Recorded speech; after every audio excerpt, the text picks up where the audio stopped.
Hello. हमने ये गत रविवार को हमने जो टेस्ट लिया था matrix determinants exponential series and logarithm series पे, तो बार बार ये लोग प्रश्न पूछते हैं हमसे कि हम लोग ऑब्जेक्टिव सवाल को कैसे लगाएं। देखिए, सारे सवाल बहुत ही महत्वपूर्ण टॉपिक्स है, आज बहुत ही वेरी वेरी इंपॉर्टेंट टॉपिक्स। और मैं आप आज देखिए, एक बार इसको देखिए और एक बार समझिए। मैं दो पन्ने के सवाल को 1 सेकंड में लगाने की कोशिश करूंगा, 1 सेकंड में लगाने की कोशिश करूंगा, बशर्ते आप उसको देखें। बड़े से बड़े सवाल को एक बार देखें इसको कि कैसे सवाल लगते हैं। क्वेश्चन हमारा है every diagonal elements of the square symmetry matrix is 0। इसमें तो कोई प्रॉब्लम नहीं है। एवरी डायगोनल एलिमेंट्स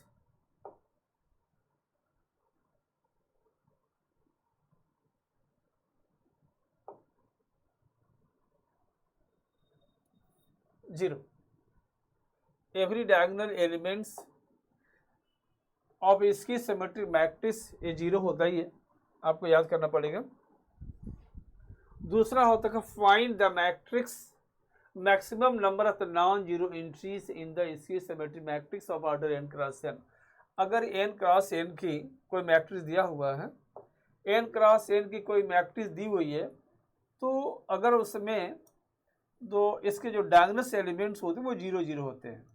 इसकी सिमेट्रिक मैट्रिक्स के डायगोनल एलिमेंट्स क्या होते हैं? तो total number of elements n, इसको जिसको हम लोग इंक्रीज कहते हैं, एन स्क्वायर होगा और इसमें डायगोनल एलिमेंट्स को घटा देंगे तो ये एन होगा, n square minus n. So the total number, the maximum number of the non zero entries in this की symmetric matrix of n cross n is equal n square minus 1, n square minus 1। आगे चलते हैं हम लोग सवाल को लगाते हुए, ओके करिए। और थर्ड सवाल, every diagonal elements of the Hermitian matrix. 3 तरह की चीज़ें आती हैं। हर्मिटियन मैट्रिक्स के जो डायगोनल एलिमेंट्स होते हैं वो रियल होते हैं। स्क्यू हर्मिटियन मैट्रिक्स के डायगोनल एलिमेंट्स इमेजिनरी होते हैं, प्योर इमेजिनरी। और सिमेट्रिक मैट्रिक्स के डायगोनल एलिमेंट जो होते हैं वो जीरो होते हैं, इसके सिमेट्रिक मैट्रिक्स के। सो द डायगोनल एलिमेंट्स, चाहे आपका इसको लिखना चाहिए तो लिख लेना चाहिए, अगर आप नोट करना चाहते हैं तो इसको नोट करिए। ये इतनी चीजें आपके पास है। फर्स्ट, स्क्यू सिमेट्रिक मैट्रिक्स,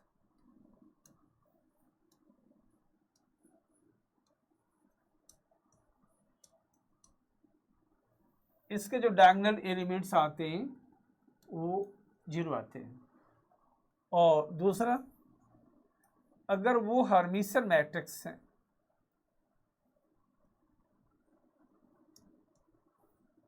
अगर वो हर्मिटियन मैट्रिक्स है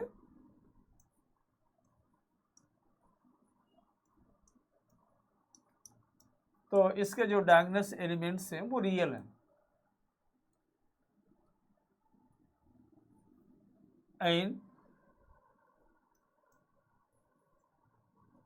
इसकी हर्मिटियन मैट्रिक्स है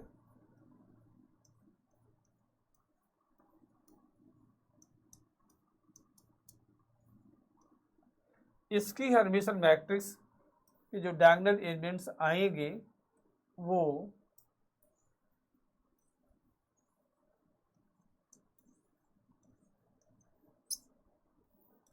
इमेजिनरी आते हैं।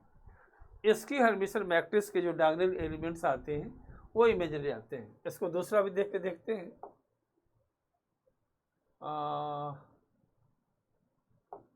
देखें तो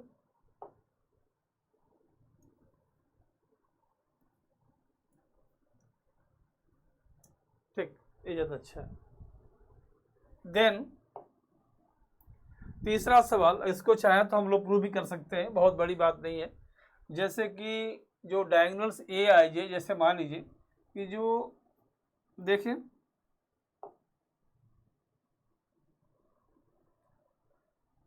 जो हर्मिशन मैट्रिक्स है, जो हर्मिशन मैट्रिक्स है, हर्मिशियन मैट्रिक्स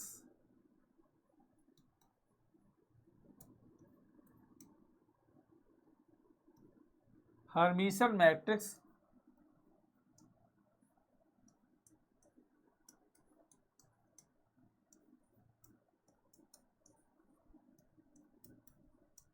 इस हर्मिशन मैट्रिक्स का जो होगा ये a⁻h हो जाएगा, और वहीं जब इसकी हर्मिशन मैट्रिक्स होगा, जब ये इसकी हर्मिशन मैट्रिक्स होगा तो a⁻h -a हो जाएगा। देखिए अब जो a है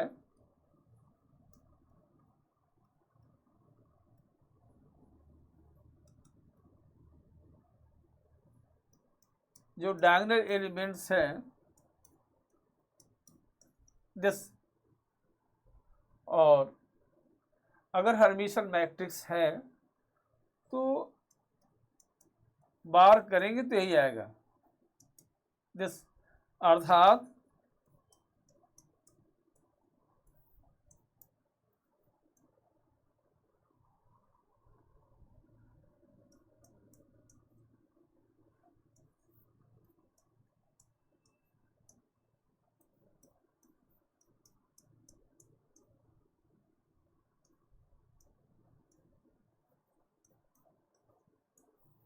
बीटा का मान 0 होगा, इसलिए जो एलिमेंट्स हमारा होगा ए आई, ये जगह जो क्या हो जाएगा, रियल हो जाएगा, ये जगह हमारा रियल हो जाएगा। लेकिन अगर यही सपोज के लिए अगर हम इसको प्रूफ करें तो यही अल्फा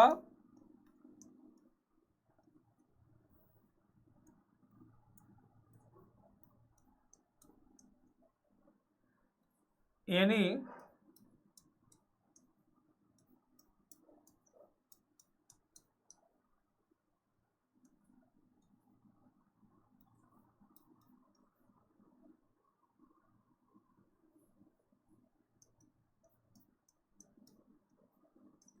जो प्योर इमेजरी होगा, इसलिए diagonal elements of the skew hermitian matrix are the pure imagery and the diagonal elements of the Hermitian matrix are the real and the diagonal elements of the symmetric matrix, इसकी symmetric matrix are the 0।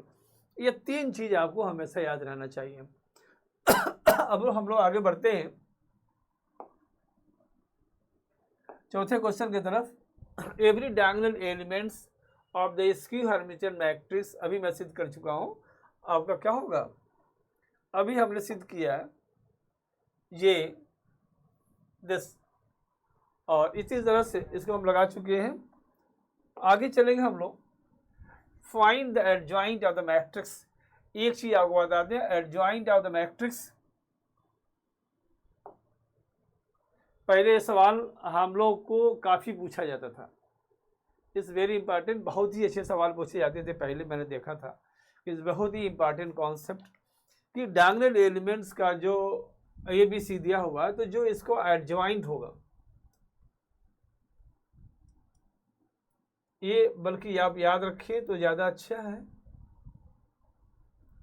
B C 0 and 0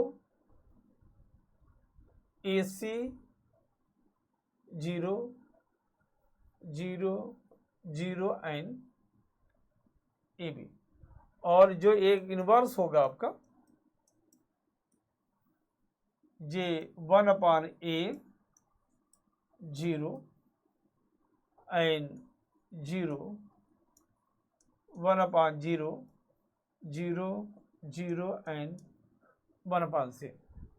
तो inverse of the matrix जो diagonal elements होते हैं, diagonal को reverse किया जाता है, और ऐसा होता है। यहाँ आप देखेंगे कि ए बी सी का जो भी है, यहाँ बी सी तो हो गया, लेकिन यहाँ ए सी नहीं है, यहाँ ए सी नहीं है, ए बी नहीं है, इसलिए इसका आंसर क्या होगा, नन। इसका आंसर जो होगा हमारा न। तो आप याद करें, मैं इतना चीज़ें बता, वेरी वेरी इंपॉर्टेंट, कि डायगोनल एलिमेंट दिया हुआ है किसी जो डायगोनल एलिमेंट्स है इस तरह का दिया हुआ है आपका, इस तरह का कोई मैट्रिक्स दिया है जिसमें इसको हम कह सकते हैं, इसको हम लोग कहते हैं स्केलर मैट्रिक्स। अगर बराबर हो जाएगा इस डायगोनल मैट्रिक्स, अगर तीनों बराबर हो स्केलर मैट्रिक्स, और तीनों 1 के बराबर हो जाए आइडेंटिटी मैट्रिक्स। तो इस डायगोनल मैट्रिक्स का जो एडजॉइंट होता है या याद रखना चाहिए ये होता है। ये आज के ज़माने में ये सवाल आने वाले सवाल हैं, ये ट्राइंग टू कंफर्म इट, और ये इसका जो होता है आपका इन्वर्स होता है। ओके, अब हम लोग चलते हैं आगे की तरफ। आगे सवाल आप देखेंगे, फाइंड द इनवर्स, मैं देख चुका हूँ 1/a 1/b 1/c होना चाहिए, ये कहीं नहीं है, इसलिए भी क्या होगा, इसलिए दिस, इसको हम बता चुके हैं। आगे देखिए, ये forward value of lambda the system of the equation, very very important question, there are so many times. इस तरह के सवाल आपको अच्छे कॉन्सेप्ट बताने जा रहे हैं, अगर आप इसको ध्यान दे सकते तो is very very important question, और इसको जरा ध्यान दें, ये 10 इज इम्पॉर्टेंट। आप लगाने को देखें कि कैसा है, एक बार चेक करें कि मैं सवाल कैसे लगा रहा हूँ। ये कोएफिशिएंट ऑफ द मैट्रिक्स,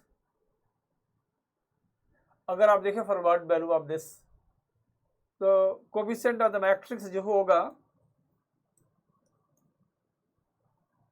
ये होगा 1 1 1 1 2 4 and 1 4 10. This is the matrix, और इसका जो डिटर्मिनेंट देखेंगे हम लगा के, अगर इसका हम लोग डिटर्मिनेंट देखेंगे तो इसको हम चाहें तो ऐसे भी कर सकते हैं। अगर इसमें हम घटा दें 0 3 9 0 1 3 1 1 1, अर्थात जो इसका डिटर्मिनेंट्स का मान होगा उसका मान हो जाएगा 0। The value of the determinants is equal to 0। अब हम मान निकालते हैं a1 मान निकालते हैं, और इसका मान हो जाएगा 1 लैम्डा लैम्डा स्क्वायर 1 2 4 1 4 10। गौर करिएगा, ये मैट्रिक्स है, डिटर्मिनेंट्स है।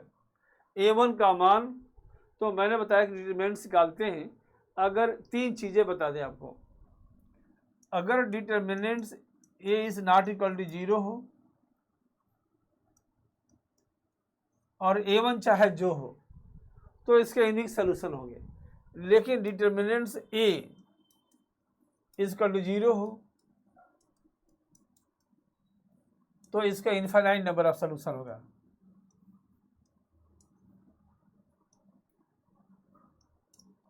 और determinant a is equal to 0 हो और दिस, तो नो सोल्यूशन होता है।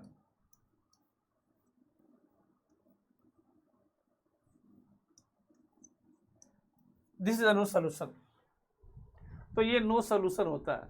अब यहां लैम्डा का मान, अगर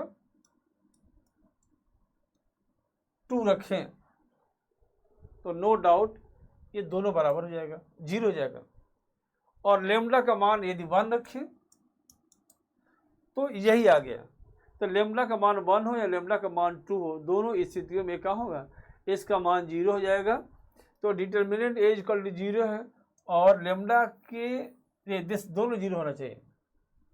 तो lambda determinant coefficient of the matrix भी 0 होना चाहिए, और किसी एक में रख दें हम तो इसका भी मान भी 0 होना चाहिए। अगर ये दोनों 0 हैं तो इनफाइनाइट नंबर ऑफ सोल्यूशन होगा, अर्थात लैम्डा का मान जो होगा 1 है। तो ओके, अगर आप कुछ क्लियर हो आप कमेंट करिए। बहुत ही अच्छा कॉन्सेप्ट। इस सवाल को लगाने के लिए आपको बहुत ज़्यादा टाइम लगेगा, चाहे वो रैंक मेथड से निकालिए चाहे एडजॉइंट मेथड से निकालिए, आपको बहुत ही टाइम लगेगा। और 1 सेकेंड का मामला, देखते हैं आंसर। ओके,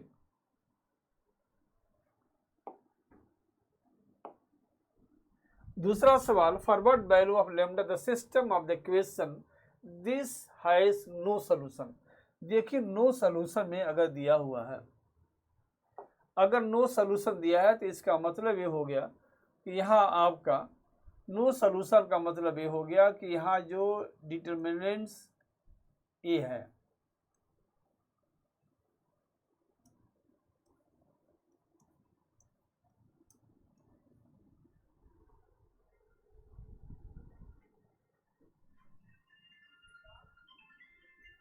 दो, हेलो हेलो हेलो, देन तो determinants A is equal to आपका 0 होगा और a1 का मान जो होगा 0 के बराबर नहीं होगा। और गौर करिएगा, और a1 का मान 0 के बराबर नहीं होना चाहिए तो नो सॉल्यूशन होगा। और इसलिए आप चेक करना चाहेंगे तो कोफिशिएंट ऑफ द मैट्रिक्स ये होगा 2 -1 2 और 1 -2 1 1 1 लेमडा। तो पहली बात तो इसका मान, इसकी वैल्यू जो होनी चाहिए तो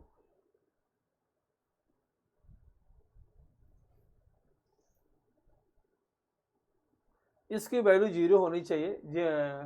अब जरा चेक कर सकते हैं वैसे यहाँ से, लेमडा का मान अगर 1 हम रखते हैं तो 1 1 1 और लेमडा का मान 0 रखते हैं, लेमडा का मान -3, तो करनी पड़ेगा। वैसे में समझते हैं कि बिना किए तो काम चलेगा नहीं। हाँ ये काम हो सकता है। वो ये 2 1 1 है तो 2 1 अगर 1, इसलिए लेमडा का मान जो होना चाहिए 1, लेमडा की वैल्यू 1 ही और लीनियर केस में लेमडा का मान 1 होगा, तभी इसका मान ए का मान 0 होगा। लेकिन ये चेक करना होगा कि ए1 का मान 0 के बराबर से आंसर जो दिया इसका आगे बढ़ने की जरूरत नहीं है, लेकिन चेक कर सकते हैं कि ए1 का जो मान होना चाहिए वो 0 के बराबर नहीं होना चाहिए दिस। और ए1 का जो मान होगा ये होगा आपका 2 -4 1। a1 का मान जो लेंगे हम लोग,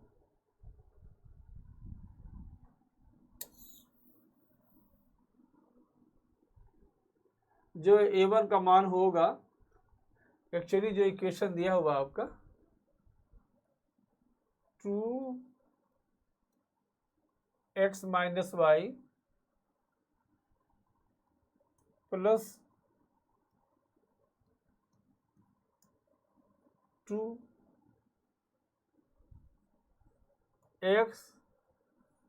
- 2y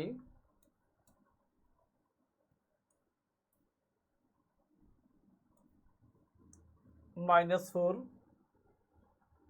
1x प्लस y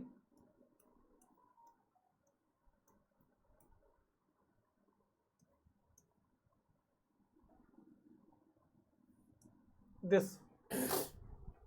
और a1 का मान देखेंगे तो 2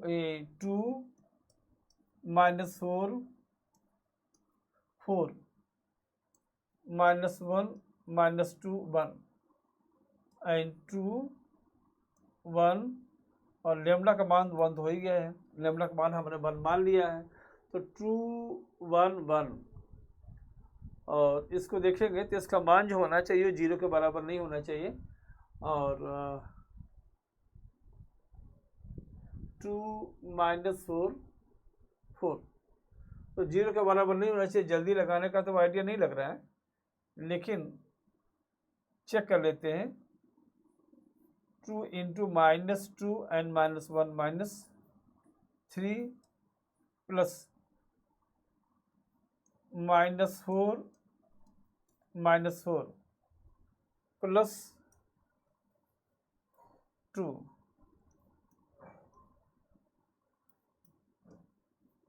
प्लस 8 -6 -8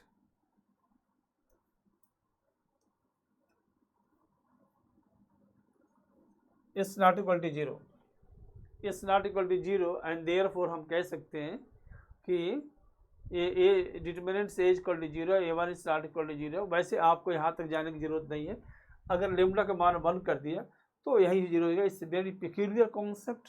इस तरह से सवाल आप वो जल्दी, इससे जल्दी और सवाल नहीं लगा सकते, और ये सवाल सब पूछे गए सवाल हैं। तो ओके, थैंक यू। फिर हम लोग आगे बढ़ते हैं, और आगे क्वेश्चन में, क्वेश्चन हमारा है, देखें अगर अलग, ये कभी IIT में आई हुआ सवाल है, अगेन रिपीट तो नहीं होगा, अगर हो भी सकता है। ये दिया इनफाइनाइट नंबर ऑफ सोल्यूशन, ये जो हमारा इक्वेशन है x plus AY 0 dot is equal to 0, AX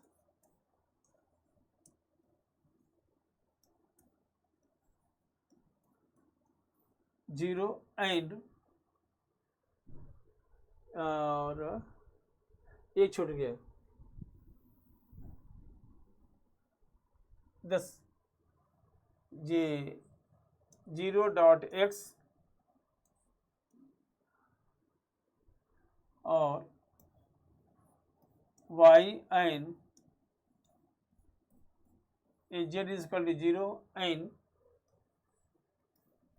AX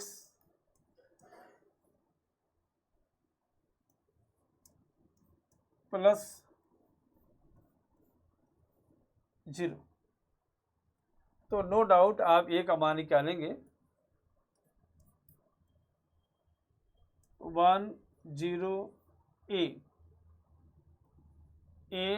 1 0 0 A 1।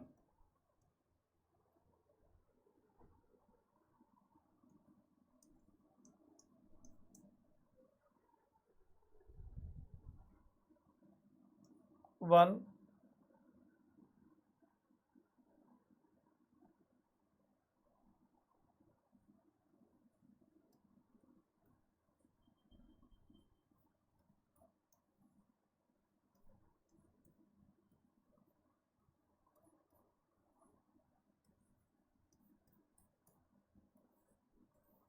ए की वैल्यूज होगी आपकी -1, और ये आप देखेंगे यहाँ से कि जो A1 है इसका मान 0 तो ऑलरेडी है ही है, कि 0 0 है तो इनफाइनाइट नंबर ऑफ सोल्यूशन, इसलिए ए का मान होगा आपका -1।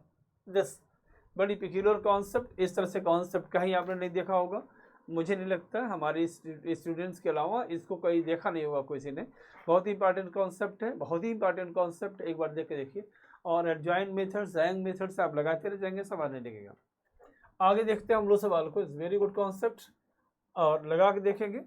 Next question, if A and B are the idempotent matrix then AB is equal to B is equal to 0 then A plus B idempotent होता है, जो A plus B होता है AB idempotent होता है, और ये होगा आपका A plus B का स्क्वायर इक्वल टू हो जाएगा, लेफ्ट हैंड साइड देखेंगे तो A plus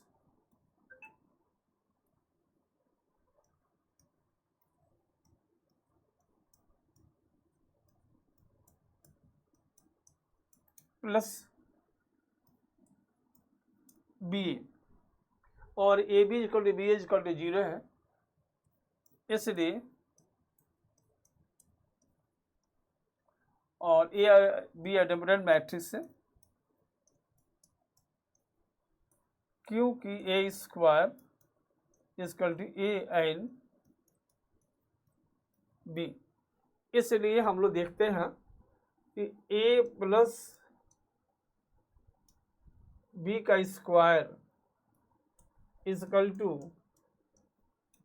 A plus B है, एंड देयरफॉर हम कह सकते हैं, इसलिए हम लोग कह सकते हैं कि this is the identity matrix ये।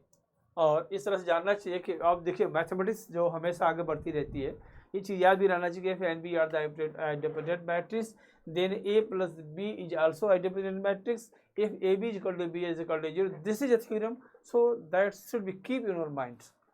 ये चीज में that should be keep in your mind, ये चीजें आपको याद होना चाहिए, that should be keep always in your minds, ये हमेशा याद रहना चाहिए। So now let us comes, और आगे हम बढ़ते हैं। अब आगे सवाल हमारा A and B are the matrices of order n cross n, A B is equal to A and B is equal to B, then A और बी भी आइडेंटिटी मैट्रिक्स होती है। ए भी हमारा जो है एक क्या है, ये भी हमारा एक दिस, ये भी हमारा, ये भी सच पूछिए तो हमारा ये भी एक थ्योरम होता है। जैसे मान लीजिए ये दिया है ए राइट हैंड साइड से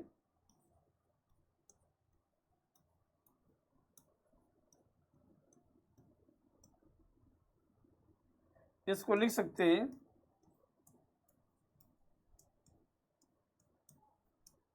ए स्क्वायर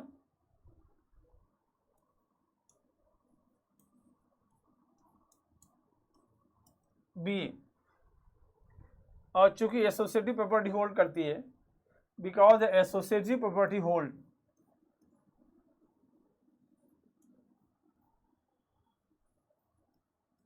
ये एसोसिएटिव प्रॉपर्टी होल्ड करती है, इसलिए हम लोग इसको लिख सकते हैं A B is equal to B. फिर आपका ये है, इसलिए A square is equal to A and so they are the identity matrix. इसलिए जो होगा आपका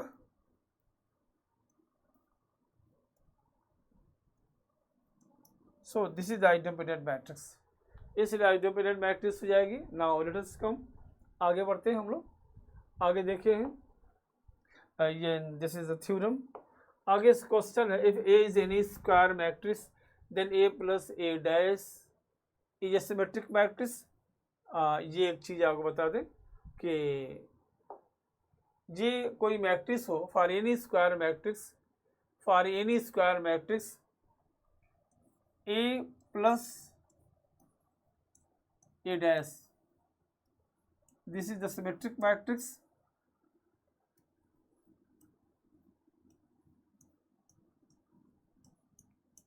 and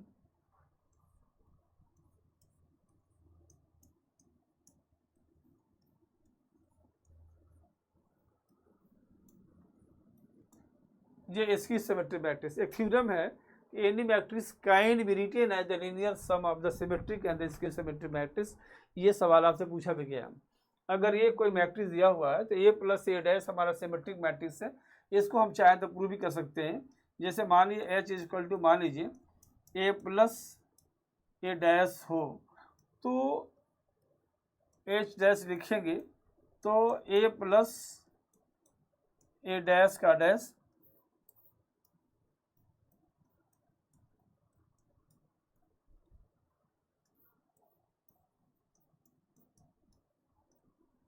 and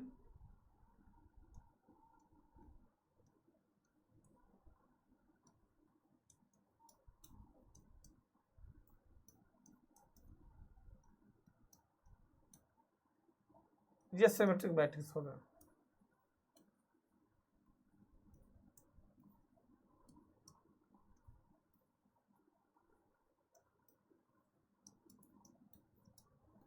and this is the symmetric matrix, इसलिए जो होगा आपका ये सिमेट्रिक मैट्रिक्स होगा।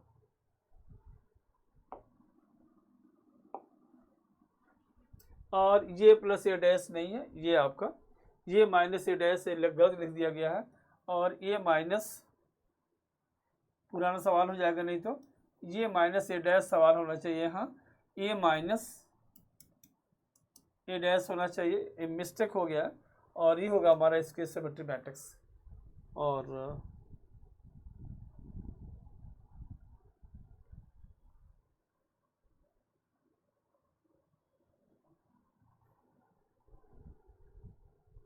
ये ए माइनस ए डैश होना चाहिए, और ये इसकी सिमेट्री मैट्रिक्स होगी। फिर हम लोग आगे चलते हैं, आगे चलेंगे। If A and B,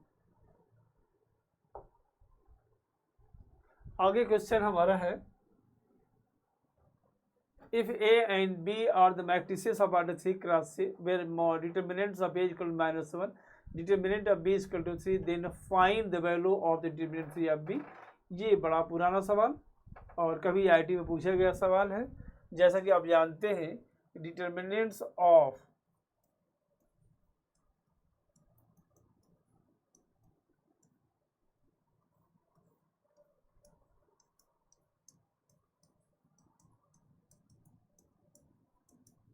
this,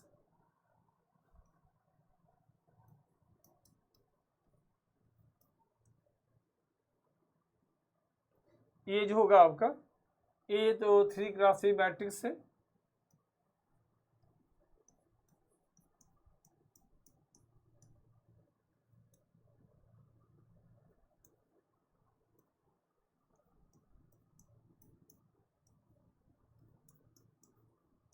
-81 this, ये भी कभी कभी पूछा गया सवाल है, -81, ये भी होगा आपका -81 this. Trace of the identity matrix of order R 4 cross, कोई आइडेंटिटी मैट्रिक्स है, इसकी ट्रेस होगी, जो ट्रेस होती है, एक्चुअली जो ट्रेस होता है आपका हो, जो ट्रेस होता है हमारी trace of the identity matrix, जो ट्रेस होता है 4 क्रॉस 4 की जो मैट्रिक्स जो ट्रेस होता है वो ऐसे 4 क्रॉस 4 की मैट्रिक्स को हम लोग लिख सकते हैं 1 0 0 0 0 1 0 0 0 0 1 0 0 0 0 1 10। तो इसकी जो ट्रेस होगी आपकी, ये 4 हो जाएगी, ट्रेस ऑफ द मैट्रिक्स, जो मैट्रिक्स की ट्रेस हो जाएगी वो आपकी 4 हो जाएगी 10।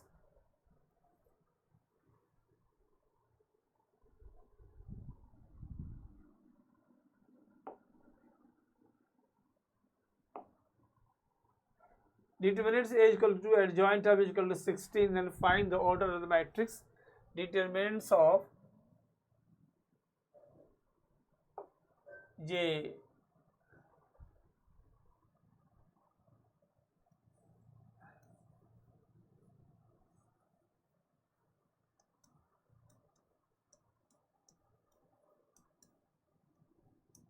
n-1, adjoint of इसका हो जाएगा आपका 16, और इसकी वैल्यू जो आपकी है 2 to the power n-1 and 2 to the power 4 is equal to 2 to the power n-1, तो n-1 इजकल टू 4, देन n इजकल टू 5, और इसका ऑर्डर हो जाएगा आपका दिस।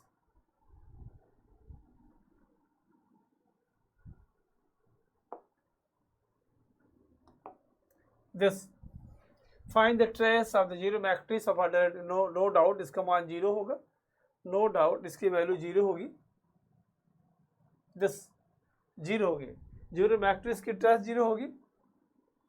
आगे, क्योंकि जो ट्रेस होता है डायगोनल एलिमेंट्स का योग होता है, जब जीरो मैट्रिक्स है तो सबके डायगोनल एलिमेंट 0 हो जाएंगे। For the square matrix A and B which of the following is true, A B dash B dash A dash होता है, तो पहले तो गलत यही हो गया, which of the following is true, so this is wrong, this is wrong. For square matrix and B which of the following is true.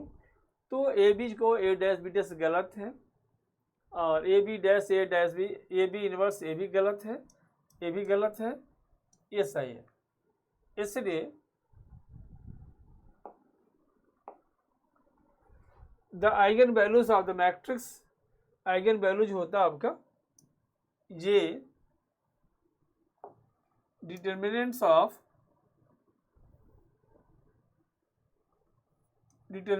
Of A minus lambda is equal to 0, और इसको लिखेंगे तो A minus lambda, actually ये B है, ये गलत हो गया है, बी 0, ए भी 0 होना चाहिए, जो हो मान लीजिए, ना हो तो भी कोई दिक्कत नहीं, मान लीजिए अच्छी हो कोई दिक्कत नहीं। ये होगा आपका 0 B minus lambda 0 0 and C minus lambda, और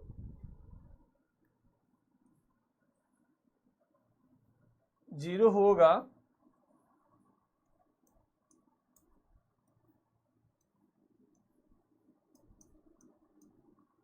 and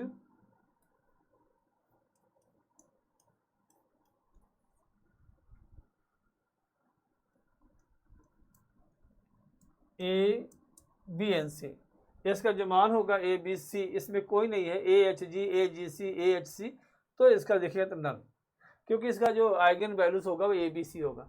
eigen value of this matrix is A B C. इसके जो डायगोनल एलिमेंट्स है, इसकी जो आइगन वैल्यू है मैं लिख देता हूँ, आइगन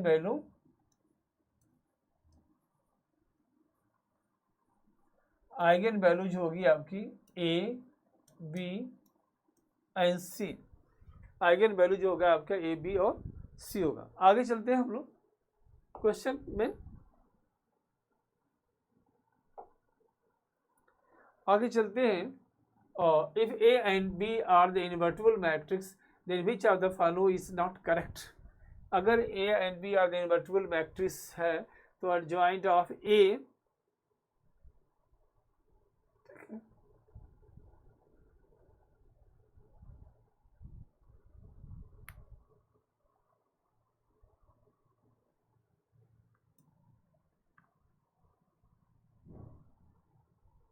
ये इनवर्स की जो वैल्यू आती है, ये इनवर्स की वैल्यू, ये तो ये डेफिनेशन ही है, adjoint of A upon determinants of A. So this is but this is wrong. इसलिए इसका आंसर होगा, सही पूछ रहा है, if A and B are the invertible matrix then which of the follow is not correct, D.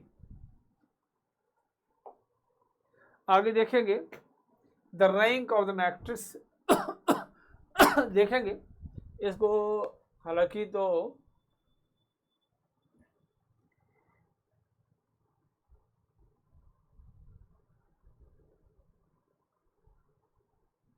अगर हम लोग R1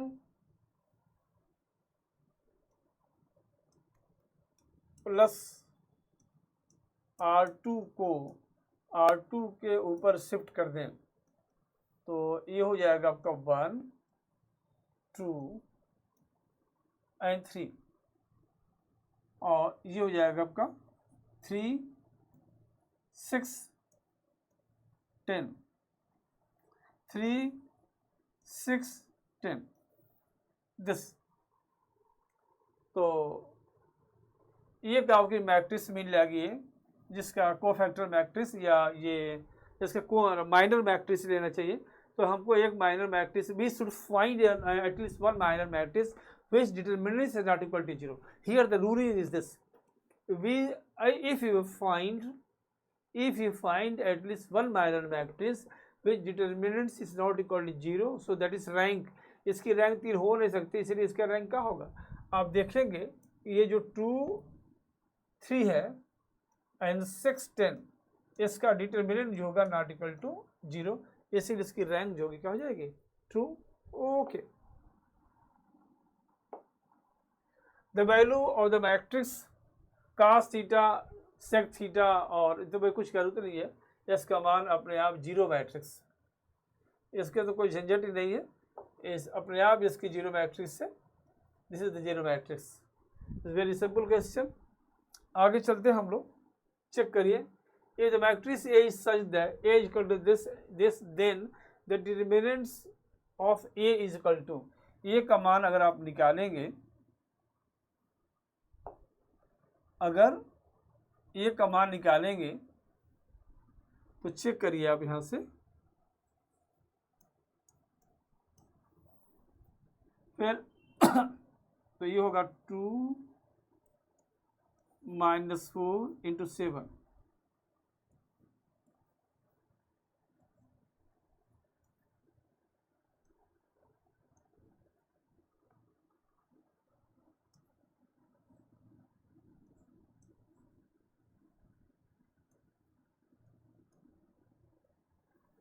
this the determinants of A is equal, इसका डिटरमिनेंट्स निकालेंगे तो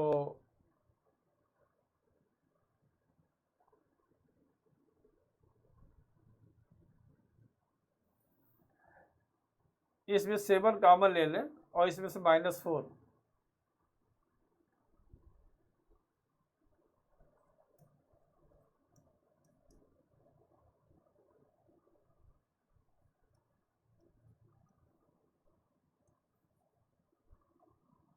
वैसे भी देखें, अगर यहाँ से 2 कॉमन लेते हैं, अगर आप यहाँ से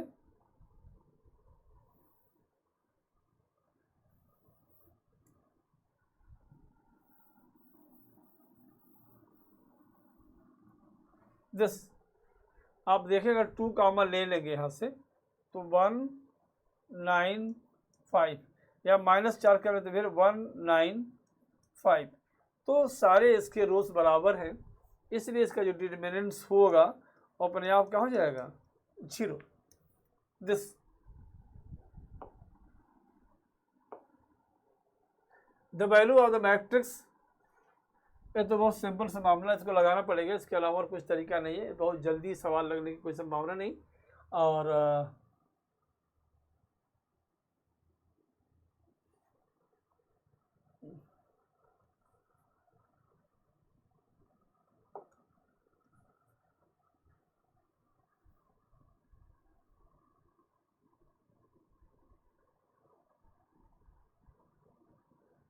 लगाने की कोई जरूरत नहीं। 8 9 17, 12 5 17 और 10 9 19 डिटरमिनेंट निकालते हैं, इसमें कॉलम में जोड़ कर करते हैं दोनों, वो क्या कहते हैं कि इसके वैल्यू 0 हो जाएगी डिटरमिनेंट्स में, इसको जोड़ेंगे 9 7 17, 12 5 17, फिर शिफ्ट कर देंगे, इसलिए इसका मान 0 होना चाहिए, इसलिए इसमें कोई सही नहीं, इसकी वैल्यू आएगी 0। सवाल देखिए, द वैल्यू ऑफ दिस, अगर ए का स्थान पे बी रखें तो a - b, इसका जो होता है आपका, जैसे ए की वैल्यू बी पर रखेंगे तो क्या होगा, इसका a - b एक फैक्टर होगा, बी का स्थान पर सी रखेंगे तो b - c का फैक्टर होगा, और अर्थात और तीसरा गुणा करें 3 घात होना चाहिए, 3 घात इसका भी है, इससे इसके वैल्यू आना चाहिए a - b, b - c - c, symmetric है, और ए भी गलत, a - b, b - a भी गलत, a - b, a भी गलत, इसलिए नन ऑफ दिस, इसका जो आंसर होगा आपका नन ऑफ दिस। इस सवाल को देखें, देखिए अगर इस तरह दिया हुआ है ज्योमेट्रिक सीरीज में 13 3 16 3 19, 14 3 17 3 20, 14 3 17 3 20, सवाल देखिए,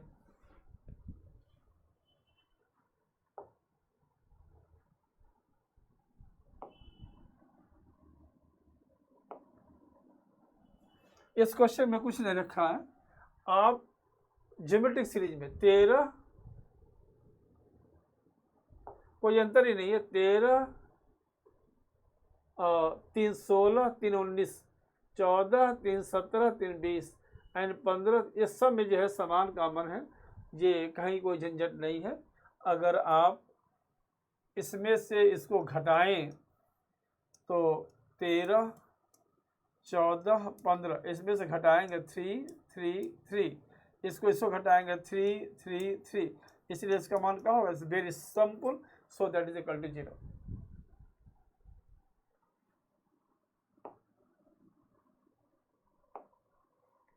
ये क्वेश्चन देखें,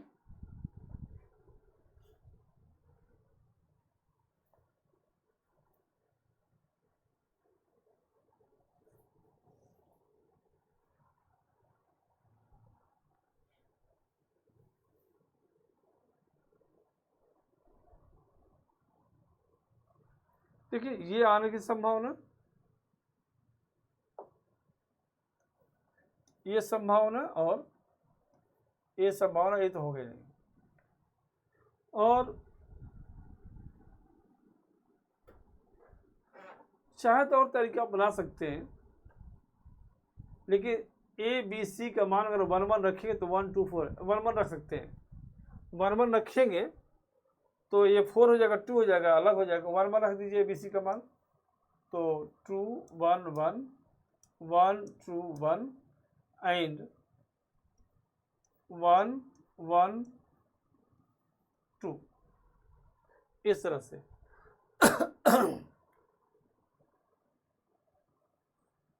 और इसको निकालें हम तो 2 दूना 4 और 3 माइनस 1 एंड -1, तो 2 तिहाई 6 इक्वल टू 4। अगर ए का मान 1 1 रखते हैं तो इसकी वैल्यू आएगी 4, और यहाँ जब ये बी सी का मान रखेंगे तो ये भी आएगा 4, ये भी रखेंगे तो ये भी 4, इसलिए सही है। आंसर लगाने का सही तरीका। क्वेश्चन हम लोग आगे बढ़ते हैं। ओके,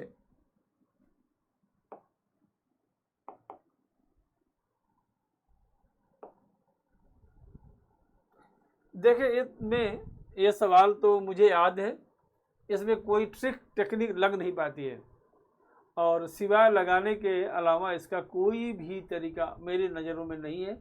अगर आप लगाएंगे तो लगाएंगे ही, और चाहे जैसे लगाना हो, इसके अलावा इसमें मेरे नज़र में कोई तरीका नहीं है। आप चाहो तो हल करिए, कोई भी तरीका नहीं है। मुझसे तो नहीं लगता कि कोई तरीका है। और जैसे कि आप हल करेंगे, बड़ा सवाल है, इसे सवालों को छोड़ दे ज़्यादा अच्छा। 25 15 और 21 और 21 27 17,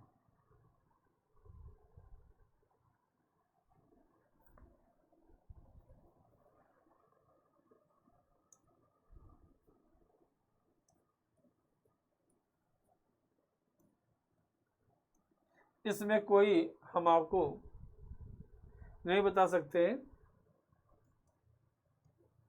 एक बार और घटा दिए 4, लेकिन कोई फायदा नहीं होगा।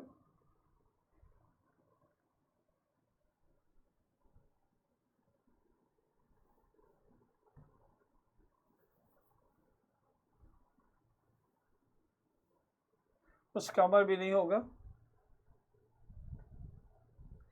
देखिए इसको लगाना पड़ेगा, बड़ा सवाल है, कोई वो नहीं है। हमें मालूम है कि इसका आंसर 0 आता है, और इसको लगाने के अलावा कोई तरीका नहीं है। ये इंटरमीडिएट बोर्ड की किताब की सवाल है, और वो कोई ट्रिक टेक्निक काम नहीं करेगा। सीधा सा आपको लगाइए, और कोई भी ट्रिक टेक्निक इसमें काम नहीं करेगा। इसलिए चलते हैं 0। आगे देखिए, ये क्वेश्चन दिया है 29, find the value of x if A this. इसमें क्या सही होगा? देखिए अगर x का मान a रखेंगे, ये दोनों बराबर 0 हो जाएगा। x का मान b रखे तभी 0 होगा, x का मान 0 रखे तभी 0 हो जाएगा। x का मान अगर a रखते हैं तो 2 कहाँ जाएगा? या देखेंगे अगर x का मान a रखेंगे तो ये दोनों सेम हो जाएंगे, और इसलिए अगर x का मान b रखेंगे ये दोनों सेम हो जाएंगे। तो x इक्वल टू ए भी होगा, एक्स इक्वल टू बी भी होगा और एक्स इक्वल टू 0 भी होगा। इसलिए इसका आंसर होगा आपका सही 10।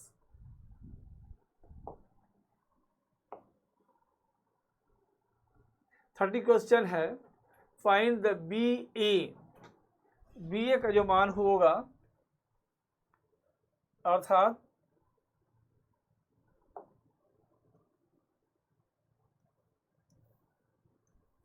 ए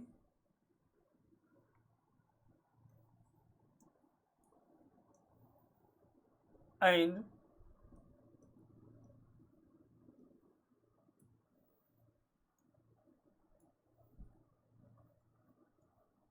AX BY and CZ, AX BY and CZ, इसका होगा आपका 30 क्वेश्चन। और मैं समझता हूँ 1 घंटा हो गया, so that is all the sufficient.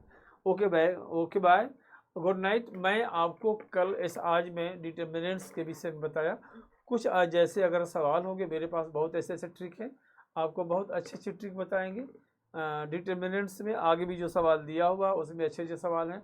Only 30 question, 30 question में पर डे कराऊंगा। तो okay, thank you, good night.